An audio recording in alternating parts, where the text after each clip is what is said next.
This little house that once was my sanctuary, away from the chaos of living on the road, has become something entirely different. I miss the road, and I miss my road family. We built our bus to be on the move and to create memories like these. And being stationary and living here has become extremely lonely, and I've been isolating more than I should.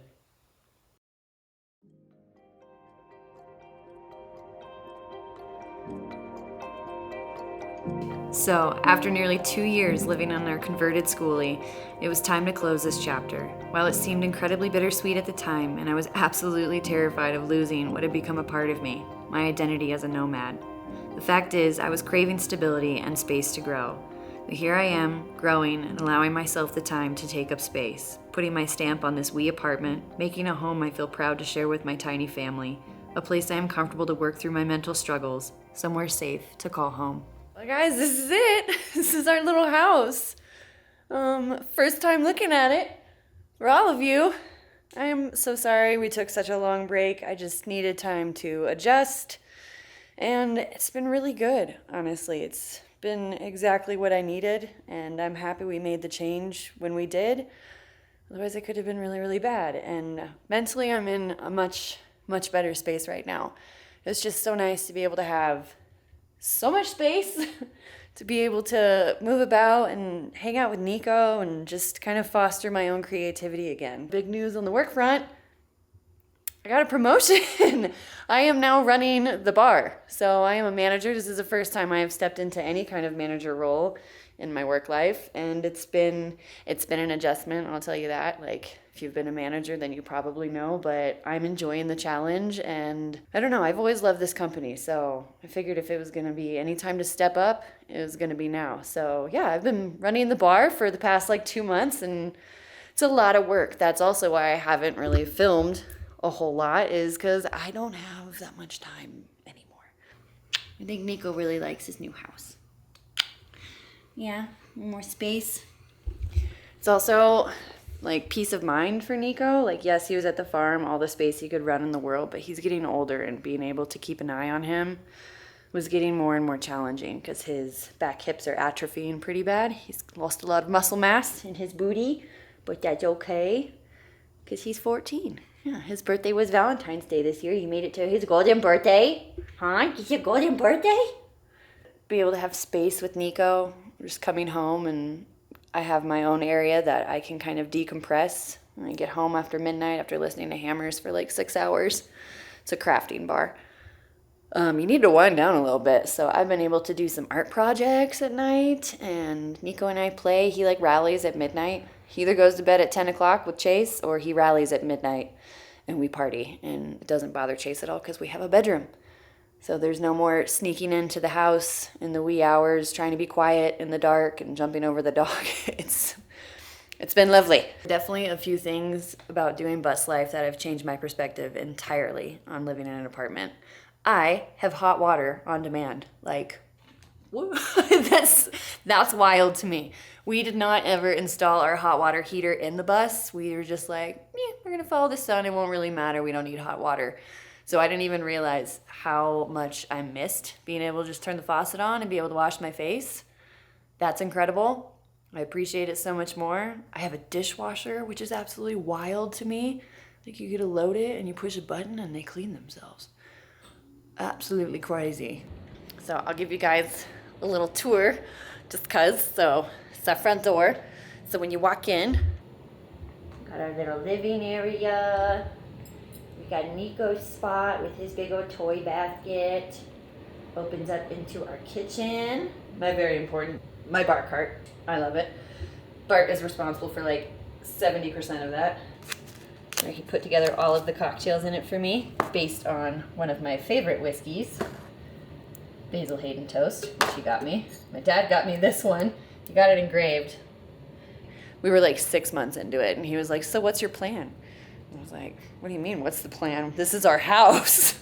But yeah, we've got a little bar cart just underneath our TV in our living room. And then it opens up into the kitchen where I have bar stools. You guys saw me hanging some of those things. My theme for my kitchen this time, because I always do a theme, is mushrooms.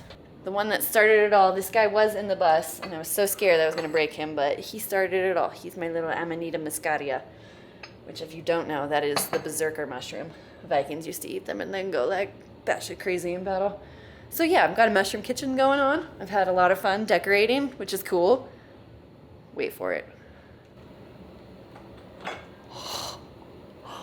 What?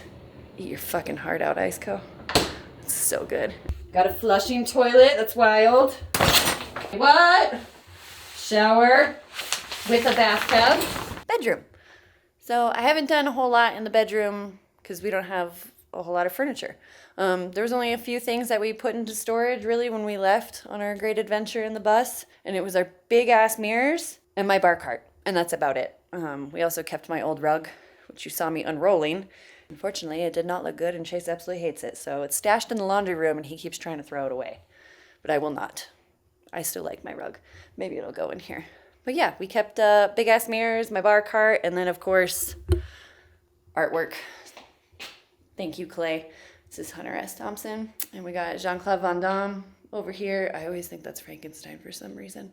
That's the house. If you had asked me even a year ago if going back to apartment life was something realistic for me, I would have said hell no. Contracts, leases, those things have always kind of felt like shackles, and they definitely still do to me, but I now appreciate and recognize the little things that make life so much easier to live when you have like a traditional living setting. Benefits to traditional living, having hot water, having a dishwasher, just the convenient things, which I know seem so petty and little, but honestly, when everything started to feel like a chore, even getting up to brush my teeth and trying to fill up water, and it just was a constant just like downtrodden of events in the bus of living stationary. And there in the winter, it hit -36 one night this winter, and I thought it was just gonna snap in half. So there are definitely some things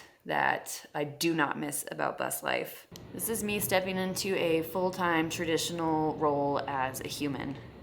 And while I was absolutely terrified I would lose my identity as a nomad, I'm not going to. It's still there. It's still every fiber of my being. I am a wanderer at heart. With this new job, the possibilities are absolutely endless. Instead of driving for 14 hours and maybe being 2 states over, we could take a 7-hour flight and we're all the way across the world. And that's a possibility now because we're both working full-time. Chase has a super stable job that he is working at, has been for a while. I am now a manager of the bar.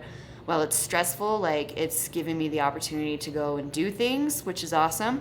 I'm excited to take bougie trips instead of bus trips. Granted, we all love the Cracker Barrel. Chase and I are probably Cracker Barrel elite with how many crackers we stayed at. Do I miss the Cracker?